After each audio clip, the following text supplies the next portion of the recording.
Halo teman-teman, saya Velita dari kelompok 8. Kali ini kami akan menganalisis sebuah film yang berjudul Geese and Ant. Sebelumnya, perlu diketahui bahwa dalam psikologi terdapat dua proses yang saling berkaitan, yaitu proses mental dan proses perilaku. Proses mental mempengaruhi kognisi, afeksi, dan konatif, di mana dalam kognisi terdapat persepsi, memori, dan penalaran. Dalam afeksi terdapat motif, sikap, dan emosi, dan dalam pengaruh konatif terdapat kebiasaan serta kemauan. Sekarang kami akan menganalisis pengaruh-pengaruh tersebut yang ada di dalam film Geese and Ant. Persepsi adalah cara seseorang untuk menafsirkan dan memberi makna pada informasi yang pertama kali ditangkap oleh inderanya. Dalam film Geese and Ant, persepsi yang pertama kali muncul pada saat Geese bertemu dengan Ant adalah Ant seorang yang pemberani, cerdas, dan juga jujur. Sedangkan persepsi yang pertama kali muncul pada saat Ant bertemu dengan Geese adalah Geese seseorang yang sok tahu dan pengerusuh untuk event yang sedang dibuat oleh Ant. Penalaran adalah proses penafsiran kata sebagai dasar untuk menarik kesimpulan.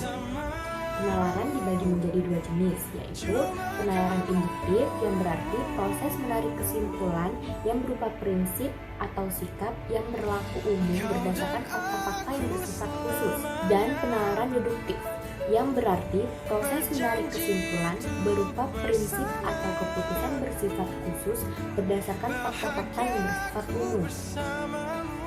Dalam film Geese and Ant, penalaran induktif terlihat pada saat Geese berbohong kepada mamanya bahwa dia mengatakan dia sedang berada di toko buku, padahal pada saat itu dia sedang bersama dengan Ant. Ant pun marah kepada Geese karena telah berbohong dan tidak bisa jujur kepada mamanya. Jadi setelah kejadian itu, kepercayaan Ant pada Geese pun berkurang dan menyimpulkan bahwa Geese adalah seseorang yang pembohong. Dan penalaran deduktif tergambar ketika semua tokoh dalam film mengetahui bahwa Geese dan Ant sedang berpacaran dan akan melakukan hubungan jarak jauh. Yang ketiga itu memori. Memori adalah proses penyimpanan informasi dari apa yang ditangkap oleh panca indera seseorang. Di dalam film Geese and Ant, memori saat melihat kembali kisah cinta lama antara Geese dan Ant yang menceritakan dilema-dilema yang dihadapi oleh Ant, Geese, dan Bayu, yang mulai dari masalah percintaan, jarak, masa lalu, dan sampai keluarga mereka. Nah, yang keempat itu motivasi. Motivasi adalah dorongan positif untuk memberikan kekuatan terhadap seseorang. Nah, motivasi ini terbagi menjadi 6, yaitu pertama motivasi yang ingin tahu, seperti mengerti, menata, dan menduga. Pada film Geese dan Ant, terlihat motivasi ingin tahu pada saat Ant menduga bahwa Geese malu memperkenalkan Ant kepada ibu Geese karena latar belakang keluarga Ant. Nah, yang kedua itu motivasi kompetensi, seperti orang yang ingin membuktikan bahwa ia mampu mengatasi persoalan kehidupan atau kebutuhan rasa aman. Nah, motivasi kompetensi ini pada film Geese dan Ant, di saat Geese mengutarakan isi hatinya kepada yang sudah dipendam kepada mamanya. Nah, yang ketiga itu motivasi cinta, seperti orang yang ingin diterima di kelompoknya dengan persahabatan, ketulusan, kasih sayang, dan penerimaan orang lain yang hangat. Nah, motivasi cinta ini seperti pada film Geese dan Ant, di saat Ant ingin sekali diterima oleh ibunya Geese. Nah, yang keempat itu motivasi harga diri dan kebutuhan mencari identitas. Geese yang menyembunyikan hubungannya kepada ibunya dengan Ant, dan Ant tidak mau berbohong atau sampai pacaran backstreet dengan Geese. Nah, yang kelima itu kebutuhan akan nilai, kedambaan, dan makna kehidupan. Ant yang langsung memberikan keputusan kepada Geese bahwa Ant tidak tahan menjalani hubungan LDR dengan Geese yang sudah lama tidak memberikan kabar kepada Ant. Nah, yang terakhir itu yang keenam, kebutuhan pemenuhan diri. Geese yang suka bermain musik tetapi harus mengikuti perkataan ibunya, dan Geese yang berdiam-diam di belakang ibunya untuk memainkan musik. Dan Ant yang ingin sekali dimengerti oleh Geese. Selanjutnya, kita akan membahas tentang teori psikologi komunikator dan psikologi pesan yang terdapat di dalam film. Dalam psikologi komunikator, apa yang dikatakan oleh seseorang akan menjadi gambaran dirinya pula berdasarkan karakter atau etos yang dimiliki. Etos juga terdiri dari 3 bagian, yaitu kredibilitas, atraksi, dan kekuasaan.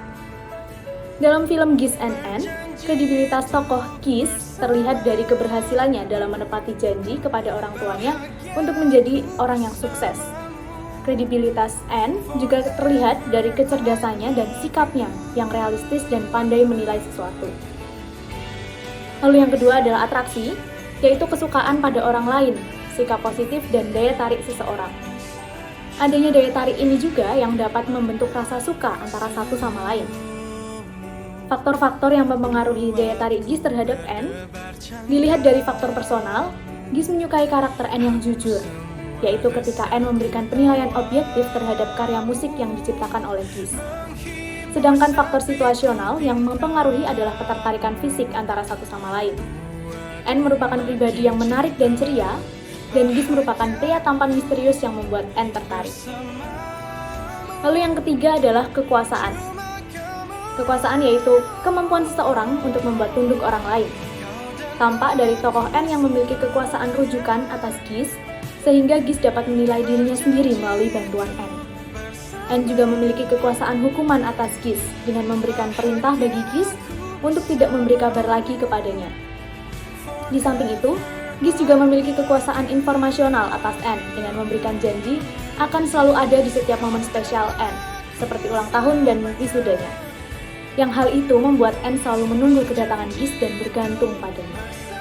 Halo, saya Dea akan menyambung materi tentang psikologi pesan. Dalam komunikasi pesan, agar pesan tersampaikan dengan efektif, penting untuk memastikan komunikator dan komunikannya memiliki pemikiran dan kepercayaan yang sama. Dalam penyampaian pesan, ada 2 jenis penyampaian bahasa, yaitu yang pertama fungsional. Contohnya seperti Gish yang mengutarakan komitmen dan janjinya pada Anne untuk percaya bahwa Gish akan tetap ada di momen penting seperti ulang tahun dan graduation-nya walau mereka menjalani hubungan LDR. Yang kedua, ada jenis penyampaian bahasa secara formal. Contohnya dalam film ada scene di mana Anne menyampaikan pidato graduation-nya sebagai wisudawati terbaik di angkatannya. Selanjutnya ada menurut Alan H. Monroe pada tahun 1930, ada nih 5 langkah dalam penyusunan pesan, yakni yang pertama attention, yang kedua need, yang ketiga satisfaction, yang keempat ada visualization, dan yang kelima ada action. Jika disimak dengan baik di film Gish dan Anne ini, Gish telah melakukan kelima urutan penyusunan pesan ini untuk membuat Anne jatuh cinta padanya dan mau berhubungan dengannya. Gish menunjukkan attention-nya saat pertama kali bertemu dengan Anne dan meminta penilaian kepada Anne tentang penampilan bandnya. Selanjutnya, Gish menunjukkan bahwa hubungan berkomitmen di masa muda adalah hal yang penting untuk dirasakan walau hanya sekali kepada Anne yang selama ini hanya fokus pada akademiknya. Itu menunjukkan sisi need yang dibuat Gish agar Anne mau mengikuti alur yang dibuatnya. Selanjutnya, Gish yang selalu ada di sekitar Anne dan memberikan Anne banyak sekali perhatian dan menunjukkan sikap romantis berkali-kali, itu menunjukkan bahwa Gish sudah masuk pada tahap satisfaction. Lalu, Gish yang menunjukkan betapa seriusnya dia untuk membawa Anne ke hubungan yang lebih serius dan bersifat jangka panjang. Saat itu Gish sudah masuk ke tahap visualization. Dan yang terakhir, di tahap action, Gish membuat Anne percaya pada komitmen dan janji yang diberikan agar Anne setuju untuk memulai hubungan serius dengan Gish. Lalu dalam psikologi pesan juga ada 2 motif pesan yang didasari oleh psikologis dan biologis. Contohnya psikologis itu yang melibatkan perasaan. Nah, misalnya dalam film ini analisisnya seperti Gish menyampaikan niatnya untuk serius menjalin hubungan jangka panjang dengan Anne dengan memberi komitmen dan janji yang bisa dipegang Anne. Selanjutnya ada motif pesan berdasarkan biologis, itu seperti kebutuhan biologis kita untuk memenuhi lapar, haus, kelelahan, keselamatan. Nah, contoh analisisnya seperti Gish dan Anne yang sedang makan karena lapar.